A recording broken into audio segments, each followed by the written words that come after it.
अगर हमारे भारत देश में पॉलिटिशियंस के बाद सबसे ज़्यादा किसी को गाली दी जाती तो वो है हमारे बिजनेसमैन। लेकिन एक ऐसा भी ग्रुप है जिसको सिर्फ इज्जत और प्यार मिला है जनता से। Because nothing any more and nothing any less. आज हम बात करने वाले हैं सर रतन टाटा के बारे में, जिसे आज पूरा भारत देश या तो दुनिया याद कर रही है उनके जाने के बाद। जहां एक तरफ इंडिया में नवरात्रि का सेलिब्रेशन चल रहा था, वहीं दूसरी तरफ खबर आती कि सर रतन टाटा नहीं रहे।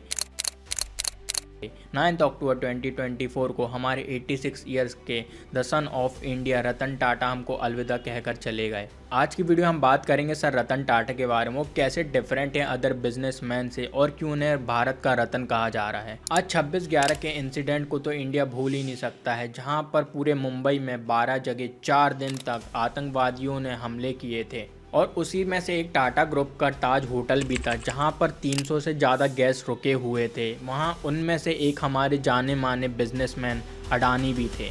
और जब ये बात रतन टाटा सर को पता चलती हो तो इंस्टेंटली खुद रेस्क्यू ऑपरेशन की लीडरशिप के लिए वहां पहुंच जाते हैं। आपको ये जानकर सर रतन टाटा के ऊपर और भी प्राउड फील होगा जब उनके स्टाफ ने बताया कि जब तक 26/11 के हमले रुक नहीं गए तब तक वो वहीं पास के एक होटल में सिक्योरिटी फोर्सेस के साथ रुके हुए थे। लेकिन इतना बड़ा अटैक होने के बाद भी सर रतन टाटा का मोटिवेशन डाउन नहीं हुआ और उन्होंने जल्द से जल्द इस होटल को फिर से शुरू किया। और बीबीसी की रिपोर्ट के अकॉर्डिंग जिन लोग की हमले में जान गई थी उनकी फैमिली को टाटा ग्रुप ने लाइफ टाइम सैलरी और कंपनसेशन देने का वादा किया। और यही सर रतन टाटा की लेगेसी थी, जहां पर इतना बड़ा हमला होने के बाद भी वहां के स्टाफ ने भागने की जगह वहां के गेस्ट को बचाने की पूरी कोशिश करी। और यहां तक कि स्टाफ का बिहेवियर इतना अलग था कि बाद में इसी कस्टमर सर्विस बिहेवियर को हार्वर्ड यूनिवर्सिटी के अंदर स्टडी किया गया। टाटा ग्रुप हमेशा से ही अपने एथिकल बिजनेस प्रैक्टिसेस और कस्टमर सेटिस्फेक्शन के लिए जाना जाता है, और इसके पीछे भी सर रतन टाटा का ही बहुत बड़ा हाथ है, क्योंकि उन्होंने कभी ऐसा बिजनेसमैन अपने प्रॉफिट मैक्सिमाइजेशन को ना सोचकर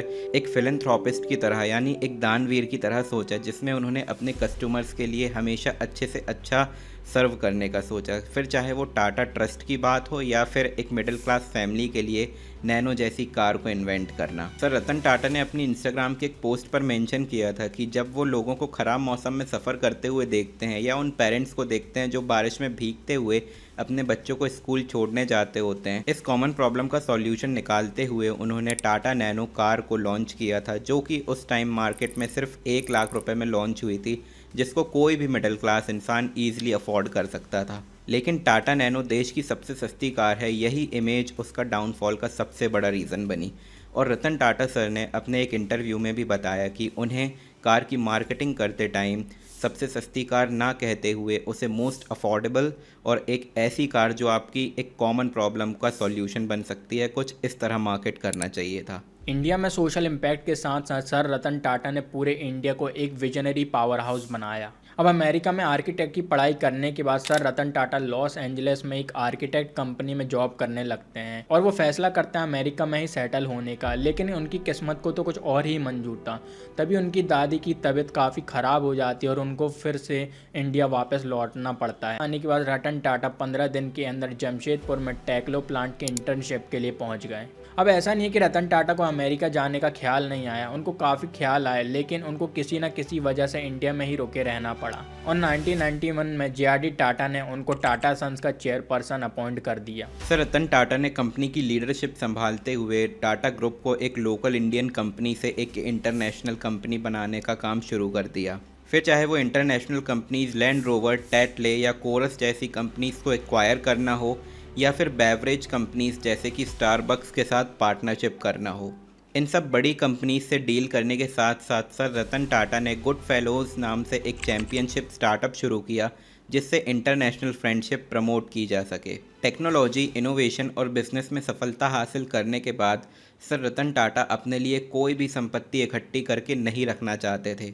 सो टाटा ट्रस्ट की शुरुआत तो बहुत पहले ही हो चुकी थी, जिसमें आज भी टाटा ग्रुप के प्रॉफिट का 66% हिस्सा टाटा ट्रस्ट में वेलफेयर और डोनेशन के लिए जाता है। सर रतन टाटा की लीडरशिप में टाटा ट्रस्ट के अंडर इंडिया का पहला कैंसर केयर हॉस्पिटल बनाया गया, जिसमें आज भी गरीबों और ज़रूरतमंदों का इलाज बहुत ही कम पैसे में किया जाता है। मीडिया और पब्लिक लाइफ से दूर होने के बाद 2019 में रतन टाटा ने अपना पहला इंस्टाग्राम अकाउंट चालू किया और उस पर भी उन्होंने सबसे पहले अपने पास्ट अवे डॉग की फ़ोटो अपलोड करी। और आप इस बात का अंदाज़ा इससे लगा सकते हो कि रतन टाटा ने स्ट्रिक्ट ऑर्डर दिए थे उनकी कंपनी में, और अगर कोई भी स्ट्रीट डॉग उनकी कंपनी या होटल में आता है तो उसको अच्छे से ट्रीट किया जाए। I am in Taj Mahal hotel.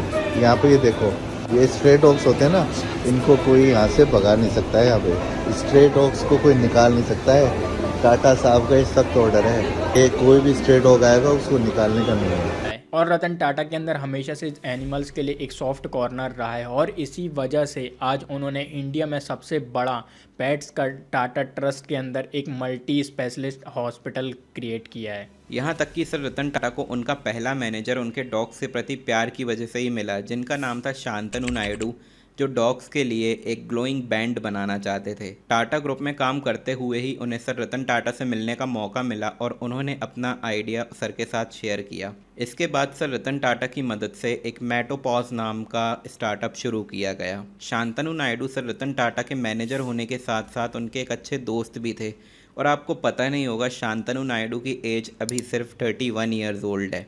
और इसी यंग जनरेशन से कनेक्ट और प्यार की वजह से 86 ईयर ओल्ड रतन टाटा आज भी यूथ के लिए इंस्पायरिंग और बहुत ही रिलेटेबल लगते हैं। सर रतन टाटा ने हमेशा इंडिया के लोगों से जुड़े रहने की बात की है और इंडिया की ग्रोथ के लिए कुछ ना कुछ अच्छा करने की कोशिश की है, और हमेशा वो हर हिंदुस्तानी की तरह इंडियन होने पर गर्व महसूस करते थे। टाटा ग्रुप हमारी ज़िंदगी का एक बहुत ही ज़रूरी हिस्सा बन गया है, फिर चाहे वो ज़ूडियो के अफोर्डेबल कपड़े हों या फिर खाने में स्वाद देने वाला टाटा नमक। सर रतन टाटा का विजन हर चीज़ में झलकता है, और शायद इसी वजह से उनका इस दुनिया से जाना किसी एक बिजनेस टाइकून का जाना नहीं, बल्कि हर एक इंडियन को ऐसा लग रहा है कि जैसे उनका कोई अपना उनसे दूर चला गया हो। सो बेशक ही आज रतन टाटा हमारे बीच नहीं हैं और इस दुनिया से चले गए हैं, लेकिन उनकी प्रेजेंस हमेशा हमारे बीच में रहेगी, उनके प्रोडक्ट्स के ज़रिए, उनकी सर्विसेज के ज़रिए, और जो भी उन्होंने इंडिया के लिए कंट्रीब्यूट किया है उन सारी चीज़ों के ज़रिए। अब अगर आपको ये वीडियो अच्छा लगा और सर रतन टाटा के बारे में आपको कुछ नया जानने मिला, तो इस वीडियो को अपने फ्रेंड्स और फैमिली के साथ शेयर करें, और आप सर रतन टाटा के बारे में क्या सोचते हैं ये हमें कमेंट में ज़रूर बताएं।